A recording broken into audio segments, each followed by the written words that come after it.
Comment investir dans l'immobilier? Aujourd'hui, je vais te partager 5 types d'investissements, 5 piliers dans lesquels j'investis moi-même personnellement. Je vais te donner les avantages et les inconvénients de chaque solution, les galères, parce qu'il y en a eu, crois-moi, c'est jamais simple, et puis aussi tout ce qui a super bien réussi, parce que effectivement, à force de travailler, d'investir, tu gagnes de l'argent. Donc grâce à cette vidéo, tu vas pouvoir te faire ton propre avis et choisir dans quel type d'investissement tu pourras investir demain.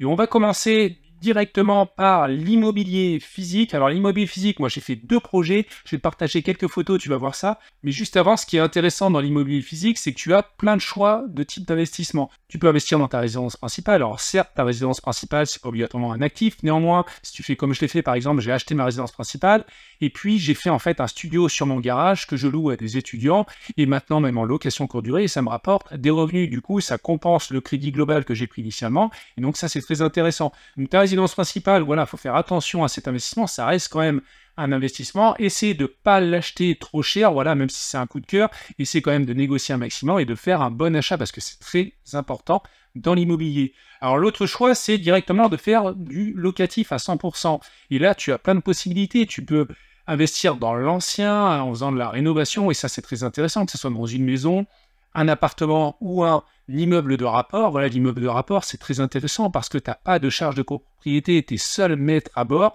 et c'est toi qui gères ton investissement, les travaux, quand il faut, quand tu veux. L'autre point aussi, c'est que tu peux faire de la promotion immobilière. Donc là, tu peux faire pas mal de choses en promotion immobilière, mais tu peux faire par exemple des doublettes, puis louer cela derrière. Tu peux aussi faire des Pinel. Alors les Pinel, attention, warning, 95% ou 99% même des Pinel ne sont pas rentables, mais si tu fais ton propre Pinel, ça peut être rentable.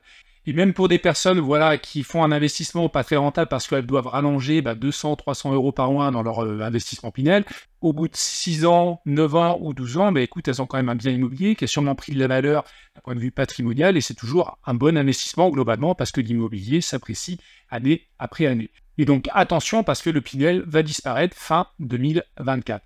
Tu as d'autres possibilités comme de l'achat-revente. Alors tu peux faire ça sur ta résidence principale, mais attention, tu ne peux pas le faire trop de fois, sinon tu vas être requalifié en marchand de biens. L'achat-revente, c'est vraiment bien quand tu as directement le statut marchand de biens via une société. Et là, ce qui est intéressant, c'est que tu vas essayer de faire de très bonnes affaires et de revendre le plus rapidement possible pour récupérer des liquidités, voilà, du cash, et réinvestir dans d'autres opérations. Et puis, tu as plein d'autres possibilités. Tu peux investir dans des box, des garages, des parkings. Tu peux acheter également que la nue propriété d'un bien. Tu peux investir dans des forêts, vignobles. Moi, je ne l'ai pas fait. Tu peux aussi investir dans des terrains agricoles et aussi dans des viagers. Donc, comme tu vois, il y a plein de possibilités en fonction de ton profil personnel, de tes affinités, et puis si tu développes une expertise, tu te formes, obligatoirement, voilà, tu vas pouvoir trouver des opportunités et donc gagner de l'argent au final. Alors, il y a différents types de modes d'exploitation. Avant de passer aux avantages et inconvénients de l'immobilier physique, tu as le mode d'exploitation en nu, donc là, ça correspond voilà, à un certain régime fiscal. Tu peux aussi faire du meublé, moi c'est ce que j'ai fait, je suis aujourd'hui en statut LMNP, loueur meublé non professionnel. Donc grâce à mes 2 biens, voilà, je reste dans ce statut-là. Tu peux aussi passer en statut LMP, loueur meublé professionnel, c'est quand tu déplaces certains critères. Tu peux aussi le faire sous forme de SCI, Société Civile Immobilière, mais là, l'avantage dans une société, là, ta fiscalité va être stable et c'est souvent très intéressant. Tu peux aussi faire de la location de courte durée, c'est le cas sur mon studio, personnellement, ma surélévation sur mon garage.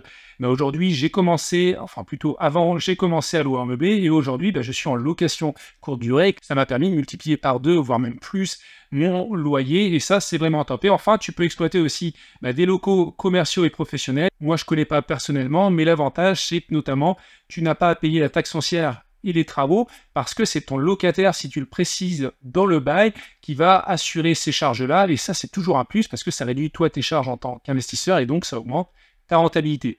Alors les avantages de l'immobilier physique, écoute, moi j'en ai vu 4, grosso modo, bien sûr on peut en trouver plus. Le premier, c'est que tu peux bénéficier de l'effet de levier. Si tu as 20 000 euros d'économie, que tu vas investir dans un projet à 100 000 euros, donc la banque va te prêter 80 000 euros, l'avantage avec cet effet de levier, c'est que tu vas recevoir des intérêts sur la somme globale, donc les 100 000 euros sur ton investissement au complet. Donc ça, c'est un gros plus. Le deuxième point, c'est que tu vas pouvoir faire des plus-values et il faut que tu saches que dans l'immobilier, il faut absolument faire une bonne affaire. La bonne affaire, elle se fait à l'achat et grâce à cette bonne affaire, à la sortie, tu vas pouvoir avoir des plus-values. Alors attention, sur des investissements, tu vas être très fiscalisé à 37%. Néanmoins, voilà, tu vas quand même recevoir des liquidités supplémentaires et ça, c'est toujours très intéressant.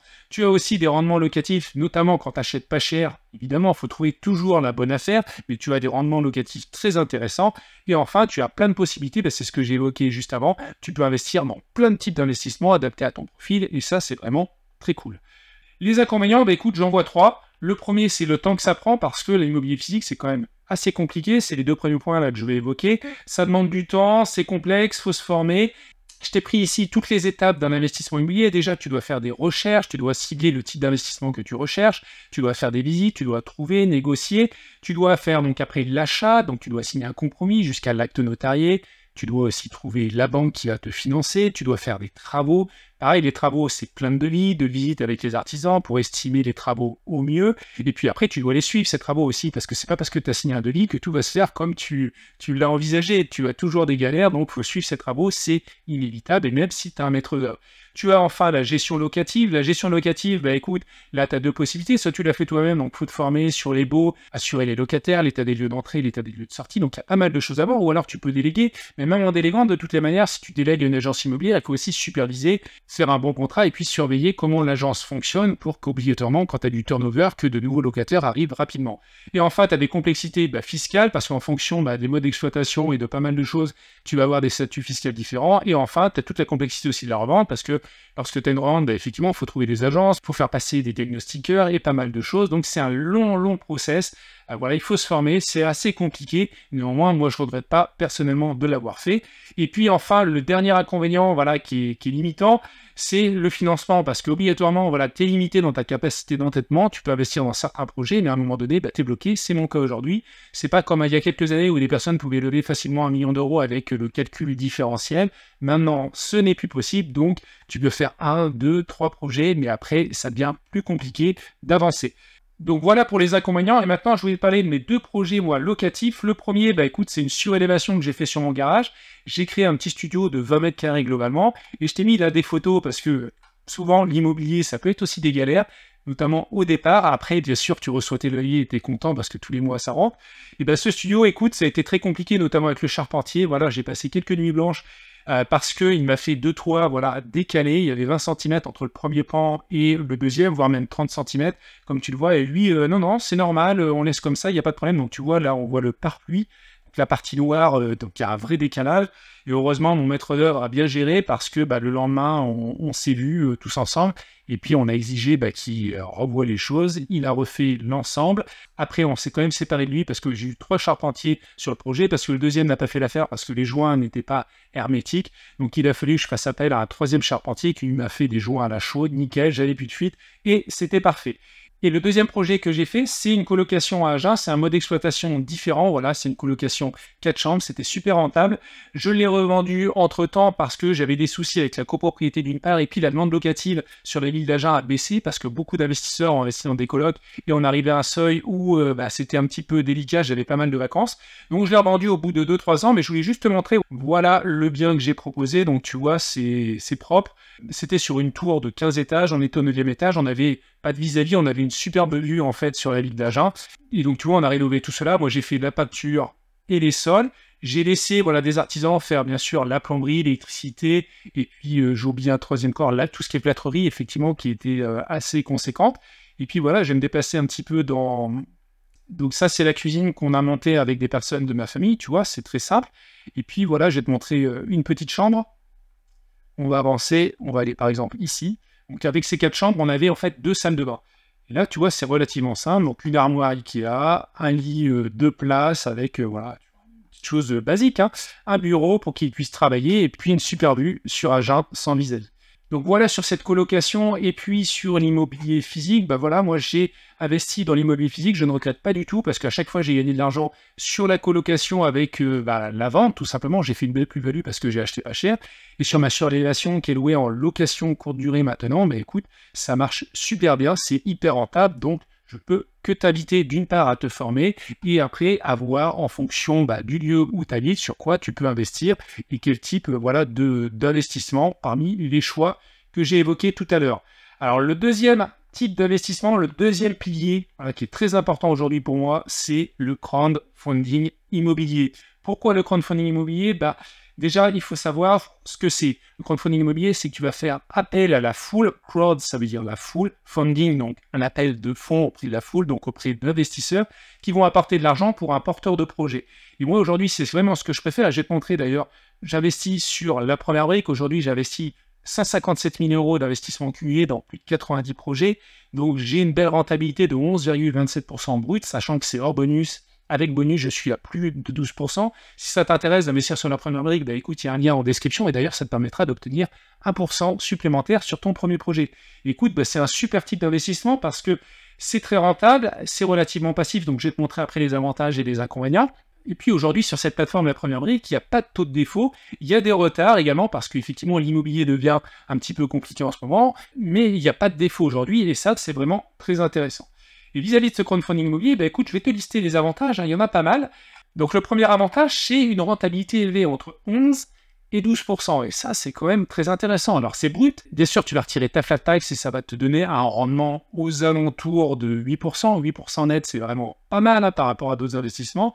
Tu as également pas de frais sur ton capital, parce que c'est le porteur de projet qui va payer tous les frais. Toi, que ce soit au moment du dépôt, au moment de l'investissement, sur la gestion du projet ou en sortie, tu as 0 frais. Tu investis 1 000 euros, c'est 1 000 euros investis. Autre point, c'est un investissement relativement passif, parce que contrairement à l'immobilier physique où tu as beaucoup d'actions sur le terrain de suivi, bah là, tu choisis ton projet, tu as certes un petit temps d'analyse de 15-20 minutes sur la plaquette, tu choisis le bon projet sur lequel tu veux investir, sur lequel tu crois, tout simplement.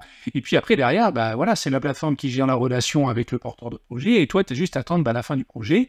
Des fois, il peut y avoir un petit peu de retard, et puis ton capital va te revenir avec les intérêts. Autre avantage, c'est que tu as un ticket très faible à l'entrée par rapport à l'immobilier physique, notamment. Tu peux investir dès 1 euro sur la première ligne, donc ça, c'est une super plateforme, mais il y a d'autres plateformes qui te permettent d'investir à partir de 10 euros, 100 euros. Alors après, il y a deux plateformes à partir de 1000 euros, donc c'est un peu moins accessible, hein, notamment quand tu commences à investir, mais à partir d'1 euro, clairement, tu n'as pas d'excuse pour commencer à investir. L'autre avantage, c'est que tu diversifies quand même dans plein de projets au niveau France. Donc ça, c'est cool, diversification géographique. Je peux investir par exemple à Paris, je peux investir à Lille, à Marseille, dans le Cantal, en Bretagne, peu importe. Donc ça, c'est vraiment cool. Et aussi, tu as une typologie de projets assez variés. Tu peux investir dans des projets de promotion immobilière, de marchand de biens et aussi des projets de refinancement. Voilà, quand des personnes, des sociétés sont investies sur plusieurs projets, ben, tu peux investir dans le refinancement des fonds propres de la société. Tu as une belle visibilité aussi sur tes gains parce que tu as une rentabilité alors qui n'est pas garantie à 100% parce que tu as toujours un risque sur le capital, un risque sur les intérêts et un risque aussi d'illiquidité. Mais néanmoins, tu as quand même une visibilité sur la plupart des projets aujourd'hui sur lesquels j'ai investi. Ben, effectivement, la rentabilité qui était prise au départ, c'est la rentabilité que l'on a à la fin. Tu as une belle visibilité également parce que tu as des super suivis, notamment en fonction des plateformes, mais surtout sur la première brique, sur le suivi des projets, sur le reporting, où en est le projet, s'il y a des difficultés ou non. Donc ça, c'est vraiment cool. Autre avantage, c'est que tu n'as pas de carence et délai de jouissance. Voilà, aujourd'hui, sur la première brique, entre la date d'investissement et la date d'émission des obligations, je suis en moyenne à 6,20 jours. Ça, c'est top par rapport à d'autres investissements, et tu vas le voir par la suite dans cette vidéo, où tu es facilement à 3 mois, 4 mois, plusieurs semaines. Là, sur le crowdfunding immobilier, c'est relativement court. Tu as une fiscalité qui est également simple, c'est la flat tax à 30%, sauf si tu es sur une TMI inférieure à 30%. Dans ce cas-là, tu vas pouvoir passer sur le barème progressif, mais c'est relativement simple par rapport à d'autres investissements. Et enfin, c'est idéal à mon sens pour commencer dans l'immobilier parce que ça te permet d'analyser des plaquettes de projets globalement rentables, parce que la plateforme, en fait, quand elle propose un projet, souvent elle en a reçu 100, mais en fait, elle va en proposer que 20 ou 10 parce qu'elle a déjà fait un filtre. Donc, ce qu'elle diffuse, ce sont des projets rentables de marchand de biens ou autres. Donc, c'est très intéressant pour toi. Voilà, si tu veux mettre un pied à l'étrier sur l'immobilier, ben écoute, c'est très intéressant d'analyser ce genre de projet, ce genre de plaquettes, pour comprendre ce que c'est un projet rentable et voir les tenants, les aboutissants, les indicateurs à suivre. Alors, les inconvénients du crowdfunding immobilier, j'en ai noté 4. Le premier, c'est que tu ne peux pas investir avec du crédit. Tu n'as pas d'effet levier, donc ça, c'est dommage, mais c'est comme ça, donc tu dois investir avec tes propres liquidités. Le deuxième point, c'est que c'est un placement non liquide. Tu investis sur une durée entre 6, 24, 36 mois. Généralement, c'est plus 12, 18 mois. Donc, effectivement, ton argent, il est bloqué pendant cette période-là. Après, c'est un investissement globalement de court-moyen terme. On n'est pas sur un investissement long terme comme en SCPI ou sur de l'immobilier physique. Voilà, ton argent revient quand même rapidement autour de 18 mois.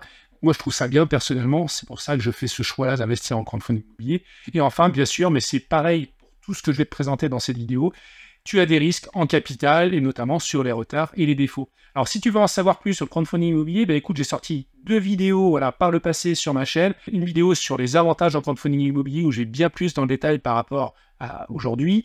Et la deuxième vidéo, c'est tous les inconvénients qu'il ne faut pas oublier. C'est important de bien comprendre les investissements et les avantages et les risques. Alors on va passer au troisième type d'investissement. Je vais me décaler, voilà, sur la mind map, ce sont les SCPI. Alors c'est quoi une SCPI? Une SCPI, c'est une société civile de placement immobilier. Et en fait, c'est une société qui va avoir un patrimoine globalement ou certains biens en France, certains bâtiments de bureaux, de commerce, de santé.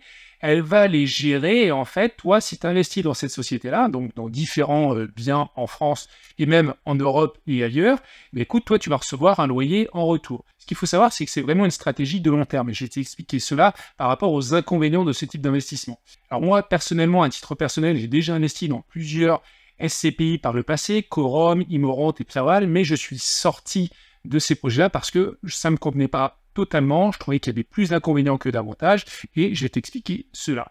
Alors le premier avantage des SCPI, c'est que c'est passif, contrairement à l'immobilier physique, tu investis dans quelque chose, tu fais plus rien, c'est la société qui va gérer l'ensemble et qui va te verser des intérêts tous les mois, donc ça, c'est vraiment top. Le deuxième point, c'est que tu peux utiliser l'effet de levier et notamment le crédit immobilier, donc ça, c'est vraiment cool.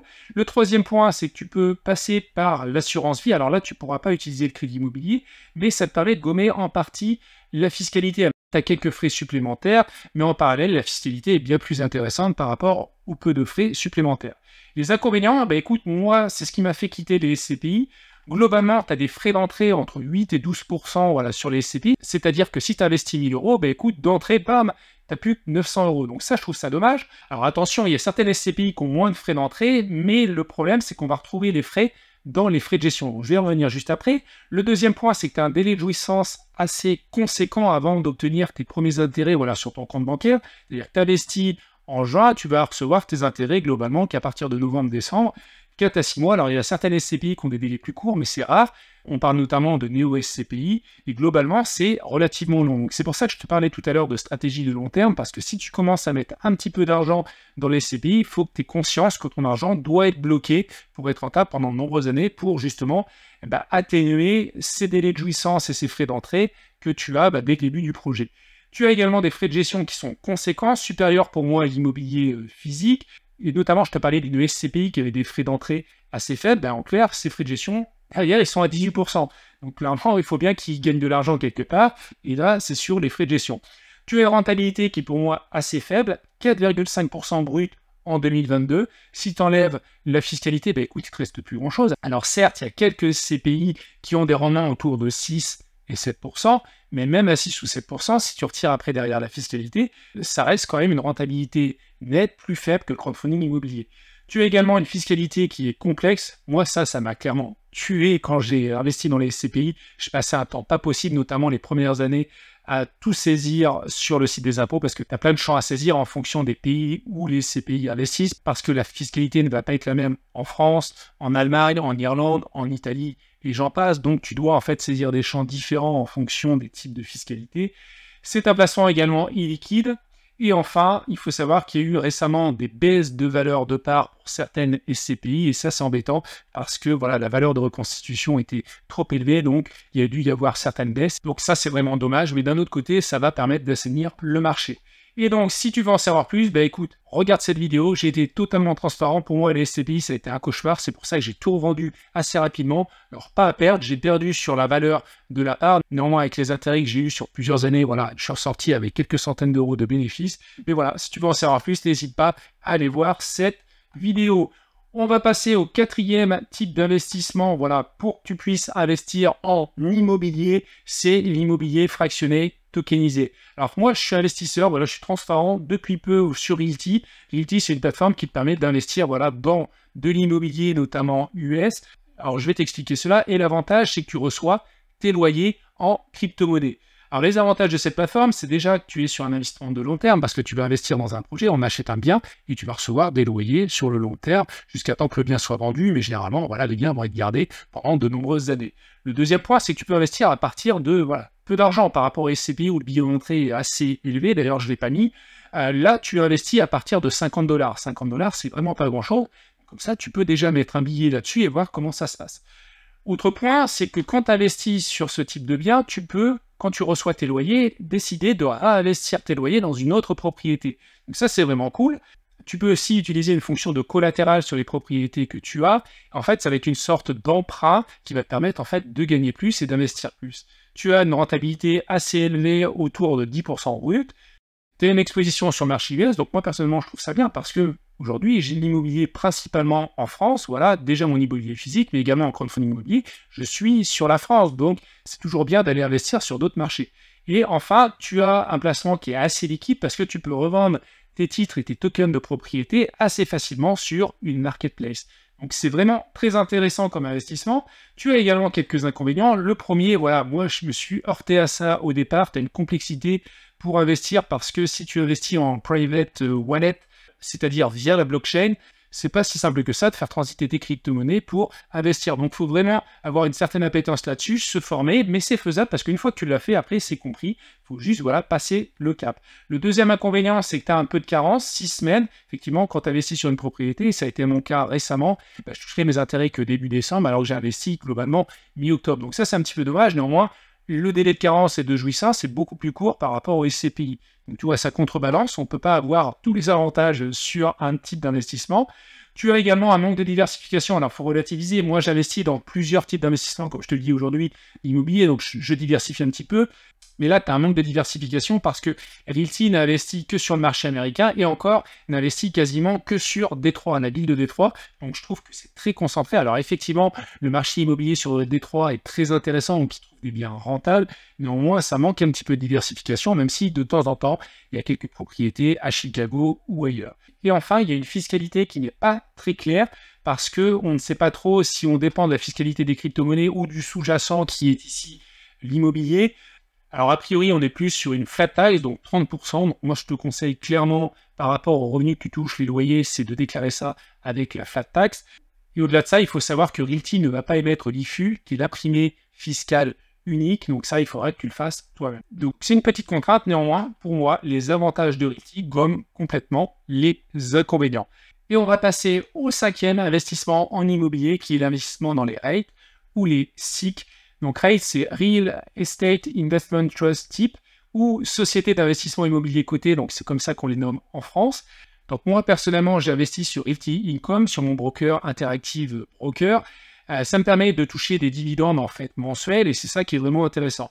Donc investir sur ces sociétés-là, ça permet d'avoir certains avantages, notamment tu investis par la bourse, c'est relativement facile, il te suffit d'avoir un compte titre ouvert et tu peux facilement passer un ordre.